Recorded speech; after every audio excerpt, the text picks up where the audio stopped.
Muy buenas tardes, le doy la bienvenida a todos ustedes, a todos nuestros oyentes. De nuevo estamos ante este programa especial Elecciones Castilla y León, las elecciones anticipadas del 13 de febrero en esta comunidad. El 20 de diciembre del pasado 2021, el presidente de la Junta de Castilla y León, Alfonso Fernández Mañueco, tras una reunión extraordinaria de la Junta, comunicó sobre las 9 de la mañana la decisión que había tomado de remodelar el gobierno. Es decir, que destituyó a los 4 consejeros que pertenecían a Ciudadanos y que posteriormente convocó elecciones anticipadas para el 13 de febrero. Alegaba que estaba Ciudadanos, su socio de gobierno, pactando con el Partido Socialista y por Ávila unos presupuestos a escondidas. En el programa de hoy tengo conmigo a Francisco Vázquez, que es el candidato por el Partido Popular a procurador de las Cortes de la Junta de Castilla y León. Francisco Vázquez es expresidente de la Diputación de Segovia, también ha sido concejal en el Ayuntamiento y ahora mismo es vicepresidente primero de las Cortes de Castilla y León. Muy buenas tardes, Francisco. Hola, muy buenas tardes. Bueno, muchas gracias por estar aquí con nosotros, por haberme concedido esta entrevista. Y lo primero de todo, pues quería hablar sobre el tema de las elecciones anticipadas. ¿Por qué se convocaron estas elecciones anticipadas por parte de Fernández Mañueco? ¿Qué es lo que ocurrió exactamente? Pues en primer lugar, muchas gracias a vosotros por darme la oportunidad de estar aquí explicando cuáles han sido las circunstancias. Pues efectivamente, como bien has comentado, el presidente decidió anticipar las elecciones a las Cortes de Castilla y León, viendo que el presupuesto de la Junta, el anteproyecto había sido aprobado por el Consejo de Gobierno, es decir, por la Junta de Castilla y León, y estaba en su tramitación parlamentaria. Como sabéis, en la tramitación parlamentaria pues existen unas enmiendas a la totalidad y unas enmiendas parciales al articulado y al anexo de los presupuestos. En lo que se refiere a las enmiendas a la totalidad, ya habíamos pasado el pleno de totalidad, decayeron las enmiendas a la totalidad del presupuesto, puesto que no fueron aprobadas por las Cortes de Castilla y León en pleno, y faltaba la tramitación parlamentaria de las enmiendas parciales. Ahí fue cuando pues el socio de gobierno del Partido Popular, concretamente Ciudadanos, estaba negociando aparte enmiendas que no habían sido, como es lógico, aprobadas por el Consejo de Gobierno de la Junta de Castilla y León, sino que eran unas enmiendas que, pues estaba negociando a título personal el vicepresidente de la Junta, Francisco Igea, sin ningún tipo de autorización ni de su partido ni del partido coaligado, del Partido Popular. Esto yo creo que supone una deslealtad. Es más, estaba negociando algunas enmiendas con algún grupo político, como es el caso de Por Ávila, para que las partidas presupuestarias que fueran a esa provincia fueran incrementadas en detrimento de otras. Entonces, claro, lógicamente esto supone no solamente una deslealtad por parte del socio de gobierno que no consulta esas posibles enmiendas al presupuesto, sino también un agravio comparativo entre provincias. Si Ávila tenía unos presupuestos como les tenía Segovia, porque existe una fuerza política que tenga un procurador, no por eso tienes que intentar pues dar más dinero a ese partido. Además, esos mismos días por parte del grupo parlamentario socialista se dijo que iban a apoyar en todo caso esas enmiendas. Es decir, existía un riesgo grave de que los presupuestos generales de la comunidad autónoma fueran modificados a espaldas del Consejo de Gobierno y del grupo parlamentario, que uno de los que está incluido en el Gobierno, o los dos, porque no sabemos lo que hubiera hecho el grupo parlamentario de Ciudadanos. Pero en todo caso nos parecía una deslealtad. Además, ya en otras ocasiones habían amenazado con una posible moción de censura. Y yo puedo decir también que el vicepresidente de la Junta de Castilla y León, en este caso de Ciudadanos, pues había dicho que o presupuestos o moción de censura. Yo lo que digo es lo que dijo el presidente de la Junta: ni presupuestos ni moción de censura. Hay que dar la palabra a los ciudadanos de Castilla y León a través de unas elecciones para que se pronuncien. Además, estas elecciones anticipadas, como tú bien has dicho, no suponen que dentro de 1 año y 3 meses vuelva a haber elecciones en Castilla y León, puesto que el Estatuto de Autonomía nuestro contempla, a diferencia del Estatuto de Autonomía de la Comunidad de Madrid, que las elecciones serán dentro de 4 años. Ya no vamos a tener elecciones autonómicas a la par que elecciones municipales. Es decir, no es que ahora se haga un gasto electoral para que dentro dentro de un año y medio otra vez vuelva a haber esas elecciones, hasta dentro de 4 años ya no vuelve a haber elecciones y por lo tanto nos colocamos en el espectro de las comunidades autónomas como son el caso de Cataluña, Galicia, el País Vasco y Andalucía, que tienen elecciones autonómicas independientemente de cuando sean las elecciones municipales y cada 4 años cuando lo convoque su Consejo de Gobierno. Esa es la razón fundamental, pero también puedo aducir otra serie de cuestiones. Nosotros y yo personalmente había tenido una serie de encontronazos con el grupo socialista, con el grupo de Ciudadanos en materia sanitaria. Nosotros en el mes de septiembre, antes de que los presupuestos de la comunidad autónoma entraran en las Cortes, apoyamos una moción de otros grupos políticos, que no eran ni el PP ni Ciudadanos, para que los consultorios locales no se cerraran. Ahí hubo una época de fricción con Ciudadanos, puesto que la política de Ciudadanos era cerrar consultorios locales. Para nosotros, para el Partido Popular, esa es una línea roja que no vamos a consentir, porque queremos que los servicios esenciales, como son la educación, la sanidad y los servicios sociales, estén cuanto más cercanos al territorio, mejor. Y por lo tanto, que no se cierren consultorios locales. Tuvimos nuestras fricciones, ya digo, con Ciudadanos, y eso fue un primer paso para que luego después, a la hora de negociar esas modificaciones de los presupuestos con las enmiendas, pues la cuestión no podía ir a más. Es decir, nosotros no podíamos consentir que tanto el modelo sanitario del Partido Popular, que es que haya consultorios locales abiertos en todos los pueblos de todas las provincias y que los presupuestos, lógicamente, se negocien en sede parlamentaria, no a través del chalaneo político al que nos tienen acostumbrados algunos, dando a algunos partidos y a otros fuerzas políticas dinero aparte, pues se pudiera mantener. Y esas son las razones por las que se convocaron elecciones anticipadas. Por pasar a otro de los temas en estas elecciones, sería el tema de las encuestas. Las encuestas, al principio, cuando se convocaron las elecciones, daban prácticamente una mayoría absoluta al Partido Popular. Esta semana se han publicado nuevas por parte del CIS, de GAT3 y de otra serie de instituciones que llevan a cabo esta serie de encuestas, y lo que dicen todas, en lo que coinciden, es que el Partido Popular está perdiendo algunos puntos respecto a las iniciales. Están diciendo que también va a tener que pactar con Vox para hacer un posible gobierno. ¿Qué es lo que usted piensa sobre todas estas encuestas? Bueno, yo lo primero que tengo que decir es que todas las encuestas, de cuando se hagan, y para cualquier tipo de elecciones, es una foto fija en un momento determinado. Para nosotros la encuesta que vale es la de las urnas, en este caso la del 13 de febrero, que es cuando son las elecciones. Es decir, esa es la encuesta verdadera. Es cierto que todas las encuestas que se han publicado hasta ahora dan como ganador al Partido Popular, que no ocurrió en las últimas elecciones. Todas las encuestas, incluida esta del CIS, que nosotros no hacemos caso porque ya sabemos que es una encuesta parcial, nombrado por el gobierno y por lo tanto pues no tiene para nosotros ninguna significación, porque además es distinta del resto de las encuestas de todos los encuestadores que hayan hecho para cualquier fuerza política. Es cierto que todas las encuestas dan ganador al Partido Popular, y también es cierto que ahí se demuestra en las primeras encuestas que las personas de Castilla y León querían esas elecciones anticipadas, porque no estaban de acuerdo con algunas cuestiones que se estaban llevando a cabo, por a lo mejor en materia sanitaria, o como digo, para dar determinadas enmiendas o aprobar determinadas enmiendas en favor de unas provincias y en detrimento de otras. Pero en todo caso es cierto que unas encuestas dan que en todas, no he visto ninguna que no den ganador al Partido Popular. Unas dan algunos procuradores más y otras menos. Hay una horquilla siempre en todas las encuestas, como es lógico.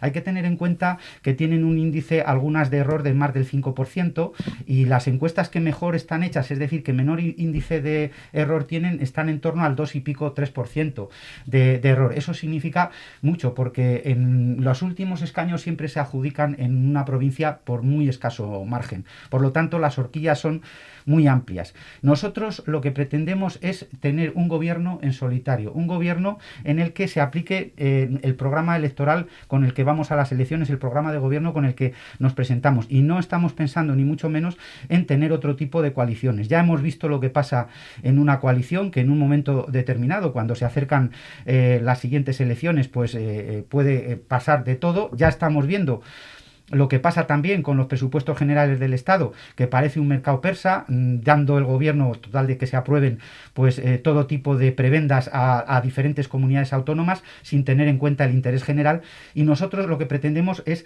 que tener un gobierno en solitario. No nos hemos planteado ningún tipo de coalición con ninguna fuerza política, ni de derechas ni provincialistas de las que han surgido ahora, y por lo tanto a lo que aspiramos es a tener un gobierno en solitario, como le tenemos en otras comunidades autónomas, como es el caso de Galicia o es el caso de Madrid, o donde podamos gobernar. Desde el Partido Popular vamos a intentar que sea un gobierno en solitario, y por lo tanto pues otras fuerzas políticas sabrán lo que tienen que hacer. Nosotros aspiramos, como digo, a que en todas las encuestas, menos una, claro, nos dan que podemos constituir ese gobierno en solitario teniendo más procuradores que entre el resto de todas las demás fuerzas políticas. Uno de los temas que más preocupan, sobre todo de cara a estas elecciones en la población de Castilla y León, en la población de Segovia, es el tema de la despoblación y el índice de envejecimiento.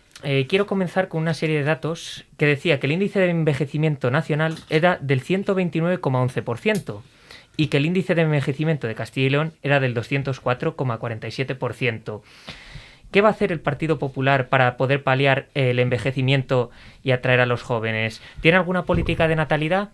Pues por supuesto que tenemos esas políticas de natalidad. La última, el presidente en los últimos días está diciendo todo lo relativo, por ejemplo, al cheque bebé, o también todo lo relativo a las políticas de incentivación para que, sobre todo en el medio rural, los jóvenes vuelvan. Yo tengo que decir en primer lugar que la despoblación es una cuestión que no es endémica de Castilla y León. Sí que es verdad que tenemos 9 provincias, pero todas las comunidades autónomas, menos algunas que están en el arco mediterráneo y también en el centro de España, como es el caso de Madrid, todas pierden población en España. Y no solamente un problema de España. Ahí hemos tenido reuniones con los presidentes de otras comunidades autónomas de otro signo político, como por ejemplo ha sido el caso de Castilla-La Mancha y de Aragón, que también están preocupados por las políticas de despoblación. Por eso conseguimos que la Unión Europea se incentivara con una exención o bajada de impuestos del 20% a 3 provincias de distintas comunidades autónomas, como es el caso de Teruel, Soria y Guadalajara, que están en comunidades autónomas distintas y con signos políticos distintos. En eso estamos de acuerdo. Además, la despoblación es una cuestión del medio rural, es una cuestión que no es que solo ataña a Castilla y León, porque también en Asturias y en Cantabria y en otros sitios hay despoblación, sino que también atañe a toda Europa. Se está concentrando la población en grandes núcleos, en las grandes ciudades, y se está abandonando el campo. Nosotros tenemos, como digo, una política de incentivación fiscal para que el régimen de las personas que vivan en el campo se incentive.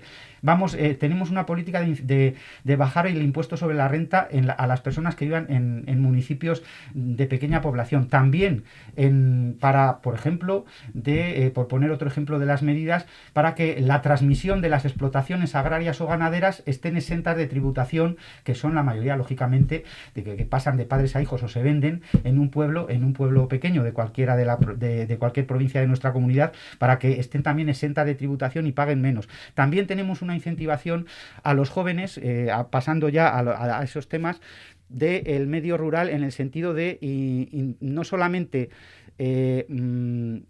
cuota cero autónomos de 18 meses, sino en el medio rural de 30 meses la cuota cero para los autónomos y los emprendedores. Y también en materia de vivienda, que es una de las cuestiones que más preocupa a los jóvenes, y en materia de emancipación, también pues bajar los impuestos en un 20% para los jóvenes que quieran desempeñar su actividad en el medio rural, en municipios de menos de 500 habitantes, que yo tengo que decir que de los 2.248 ayuntamientos de la Comunidad Autónoma de Castilla y León, pues el más del 80% son de esa población. Por lo tanto, creo que tenemos ese tipo de incentivos. ¿Por qué? Porque nosotros queremos que la política que se aplique sea una política fiscal inteligente y moderada, es decir, de que se bajen los impuestos a los que más lo necesitan, y en este caso no solamente por el régimen de renta, sino también para las personas que viven en el medio rural, por la cuestión que estamos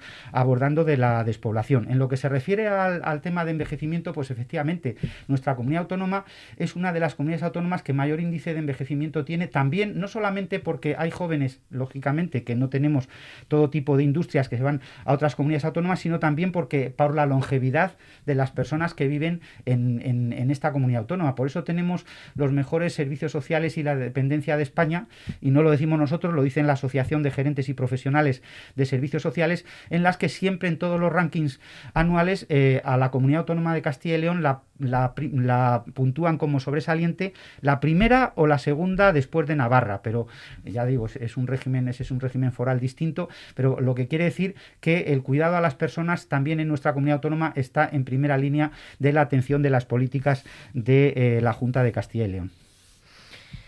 Le voy a dar unos datos sobre la despoblación. Sí. Me ha hablado usted de la vivienda, ayudas a autónomos para favorecer la entrada de población joven, los incentivos, una política fiscal que sea justa y que sea menor, ¿no?, que en otros lugares. Sí. Bueno, los últimos datos oficiales publicados sobre la despoblación en Castilla y León, que han sido publicados por la Tribuna de Salamanca, un diario de Salamanca, reflejan que la comunidad autónoma está sufriendo y sigue sufriendo un proceso de despoblación. España ha perdido respecto al año anterior un 0,14% de población, mientras que Castilla y León sufre una pérdida del 0,49%, es decir, un 0,35% más de la cifra nacional. Esto se traduce en 11.779 habitantes menos que el año anterior. Además, voy a juntarlo con otro tema, que es el tema del paro, tanto el paro juvenil como el paro general en Castilla y León.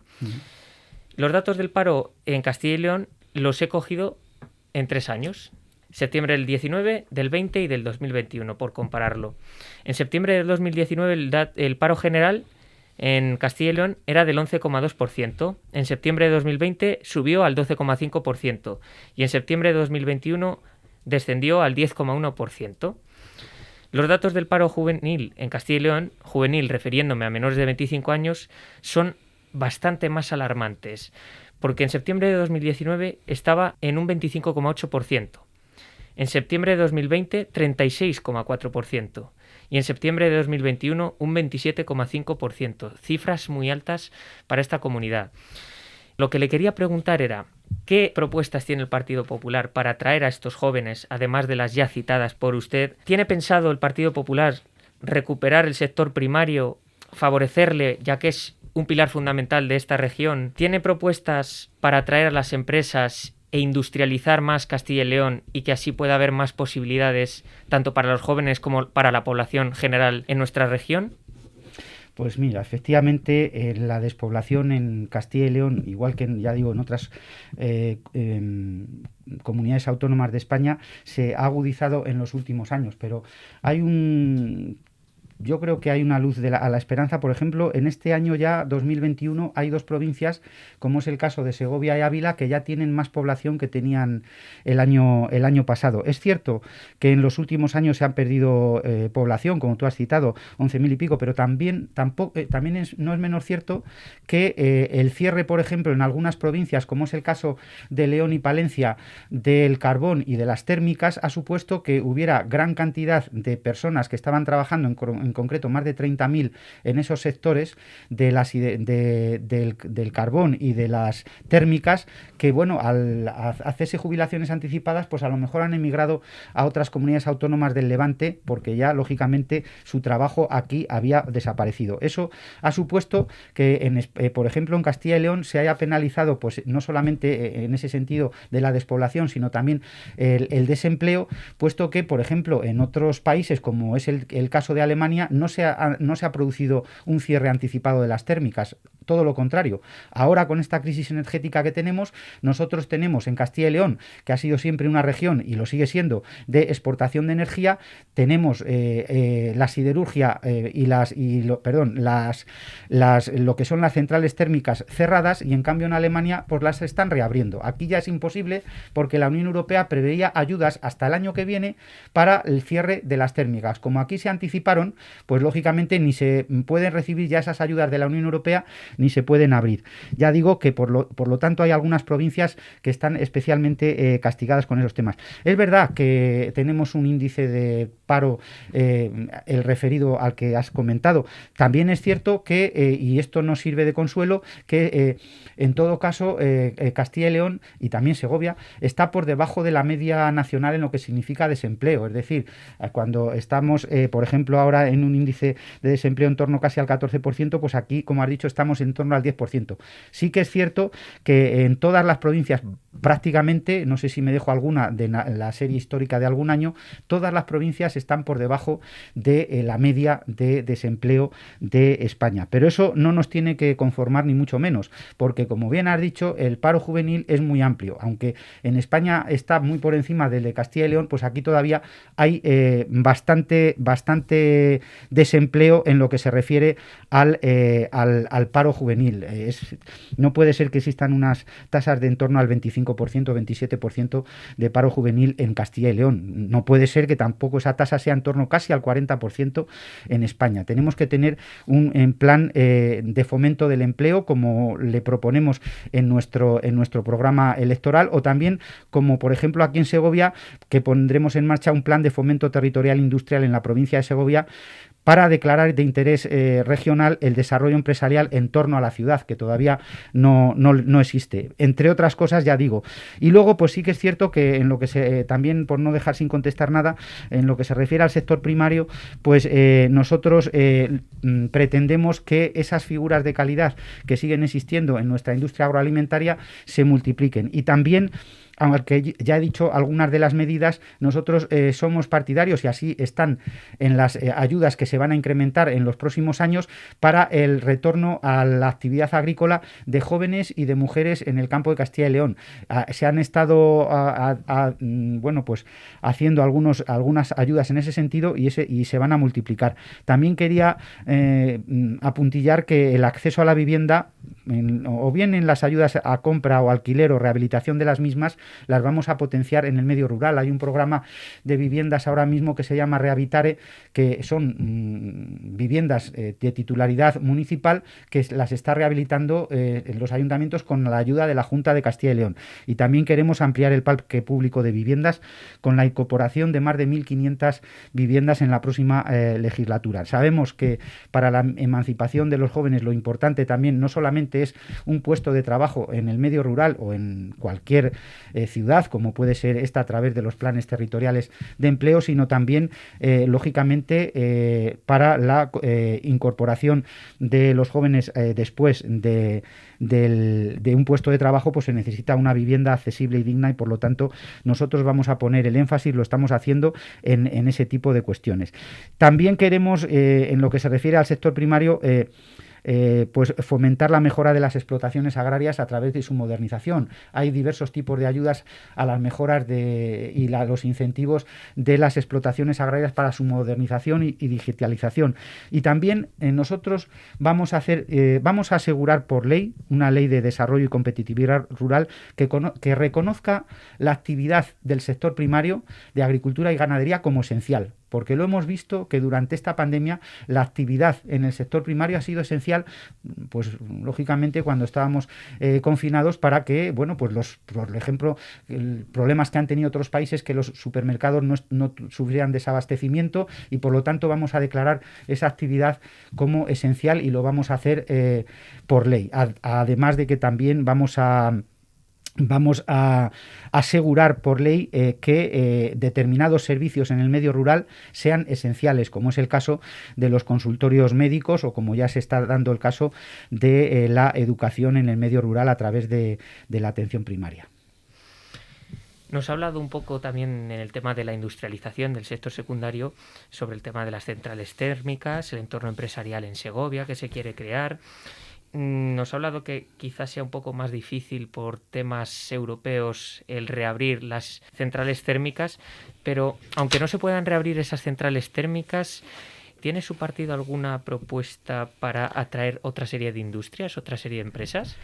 Totalmente. Nosotros tenemos un programa entero de reindustrialización en nuestra comunidad autónoma. De hecho, somos punteros no solamente en industria agroalimentaria en la comunidad autónoma, sino en otro tipo de industrias. Por ejemplo, en la industria de la automoción, Castilla y León es una de las comunidades autónomas puntera en esa materia, no solo en las provincias de Valladolid y de Palencia con la Renault, sino también con la Nissan en Ávila, ¿no? Por lo tanto, el sector de la automoción es importante para nuestra comunidad autónoma, pero también otros sectores, por ejemplo, el sector farmacéutico y químico en la provincia de Burgos. Burgos es la provincia más industrializada de nuestra comunidad autónoma y queremos seguir potenciando esa industria, o también como en los parques empresariales internacionales, como es el caso de Boecillo. Pero también queremos que en los polígonos industriales de todas las provincias y de los municipios, lógicamente, haya algo fundamental para cualquier industria, como es la banda ancha y la posible digitalización, que para cuestiones relativas, por ejemplo, al teletrabajo,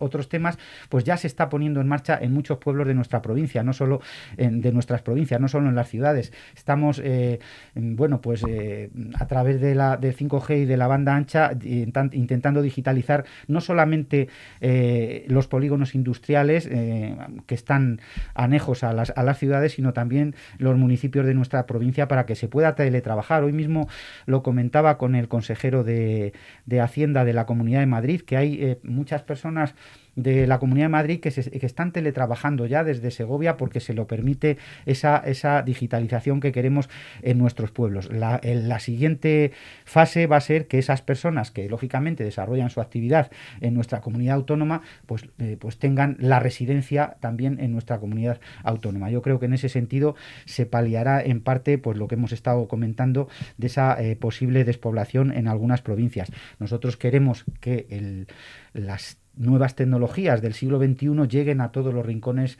de nuestra comunidad autónoma, no solamente a los núcleos de población, sino a todo el territorio. Por último, para terminar la entrevista, quería hacerle una pregunta que le he hecho al resto de los candidatos, que sería: ¿por qué votar a Francisco Vázquez? ¿Qué marca la diferencia respecto al resto de candidatos y el resto de partidos? Bueno, pues yo aquí te diría, yo no quiero utilizar falsa modestia, pero es que, vamos a ver, hay diferencias entre unos y otros. Pues en algunos casos será por la experiencia en materia de gestión que he tenido a lo largo de los años. Yo soy funcionario de carrera y estoy ahora mismo en servicios especiales, pero sé lo que es la administración por dentro, la conozco, he estado en diferentes consejerías desarrollando mi trabajo profesional, también conozco la administración provincial, como es la Diputación Provincial, estuve 8 años de presidente de la Diputación, o también, y por lo tanto, pues para algunos partidos vale la experiencia. Es decir, eso lo puede saber cualquiera. Cualquiera que necesite una operación se pone mejor en manos de un cirujano que esté operando todos los días 3 horas que alguien que no ha operado nunca, ¿no? Entonces eso es una cuestión que para los servicios públicos también interesa. No es lo mismo una persona que no conoce la administración de nada que alguien que lógicamente está ducha en todas las cuestiones.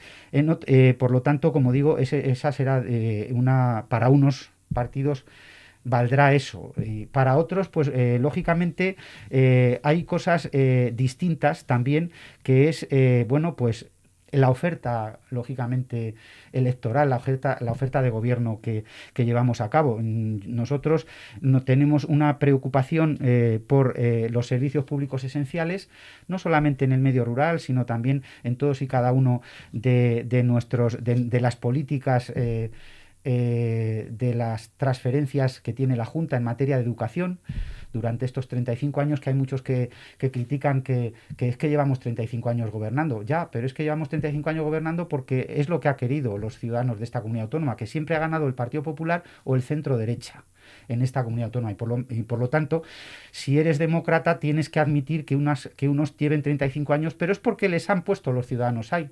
No es porque les haya puesto el dedo de nadie. Y esos 35 años, por ejemplo, han servido para que en Castilla y León tengamos la mejor educación de España, que lo dice el informe PISA todos los años, año tras año, donde la Comunidad Autónoma de Castilla y León, la comunidad educativa, los profesores, los alumnos, destacan siempre a Castilla y León como la primera comunidad autónoma de España en materia educativa. Y eso es porque se han realizado también políticas que favorecen esa educación con escuelas en el medio medio rural, con universidades punteras. Este mismo año se han multiplicado las ayudas a las 4 universidades públicas de Castilla y León y se sigue favoreciendo la educación. O también los servicios sociales, que como he dicho anteriormente, pues son los que están copiando otras comunidades autónomas este modelo de servicios sociales que tenemos de delegación en las diputaciones provinciales y en los ayuntamientos y de cogestión entre la comunidad autónoma y los entes locales, y que siempre, como digo, nos colocan en las primeras líneas. Pero es que también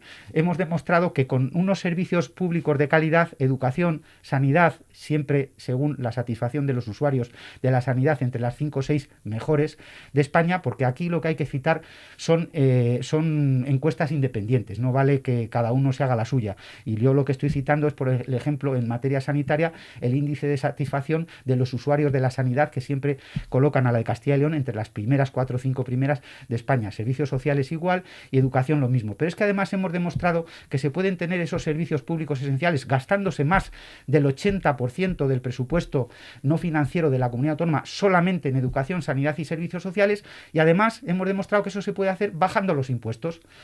Por lo tanto, eso es algo que también nos distingue de los demás, que es muy fácil. Cuando tienes mucho dinero es muy fácil hacer muchas cosas. Lo vemos en las comunidades autónomas forales. En el País Vasco y en Navarra tienen para aburrir. Pero aquí, con menos dinero, también hemos demostrado que podemos tener unos servicios sociales de calidad. Y por lo tanto yo creo que eso también nos diferencia en otras fuerzas políticas, y por eso me atrevo a pedir el voto a todos los ciudadanos de Segovia para el Partido Popular. Una de las cosas que ha mencionado ahora, que esta sí que sería la última, es algo muy importante para los jóvenes y los estudiantes de tanto universitarios como no universitarios. Sí. Es el tema de la educación, que lo ha mencionado ahora, ¿no? De los informes PISA, que es una de las mejores. Quería comentarle algo que dicen muchos estudiantes, de lo que se quejan, ¿no? Uh-huh.